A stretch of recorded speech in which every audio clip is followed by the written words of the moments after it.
dalam praktek teologi, kalau ke tempat-tempat para leluhur ada pro kontra. Ya. Sementara latar belakang Lai Hojot teologi.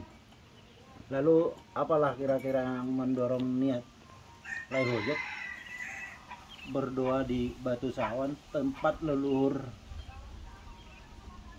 orang Batak?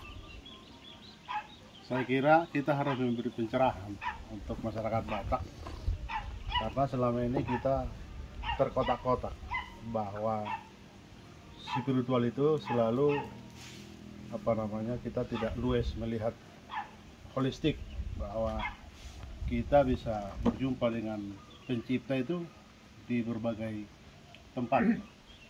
Memang karena mayoritas Batak itu Kristen, tapi jangan lupa Kristen di tanah Batak itu, khususnya Protestan, ada 50 gereja sekte gitu.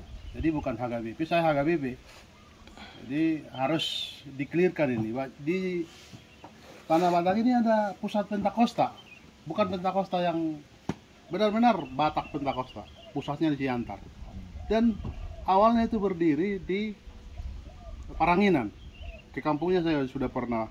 Nama kampungnya itu Lumbes Penggeng, pendirinya Renatus Siburian. Saya mau ceritakan ini, kita masih belum clear soal apa tahun kita. Batak itu menurut saya tidak bisa tidak, dia etnis yang bertuhan, tetapi tidak pernah dalam sejarahnya orang Batak lupa dengan dirinya, identitasnya, budayanya. Jadi kita mengadopsi secara umum, orang Batak itu mengadopsi budaya jalan, agama jalan. Tapi kadangkala memang segelintir orang ini menghilangkan budaya.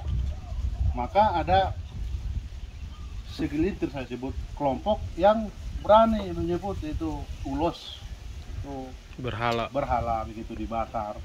Ada latar belakangnya.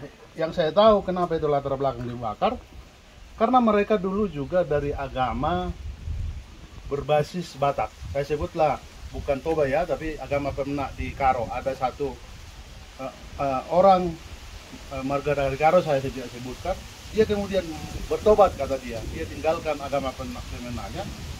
Lalu jemaat-jemaatnya itu kemudian lebih banyak tobat. Lalu mereka punya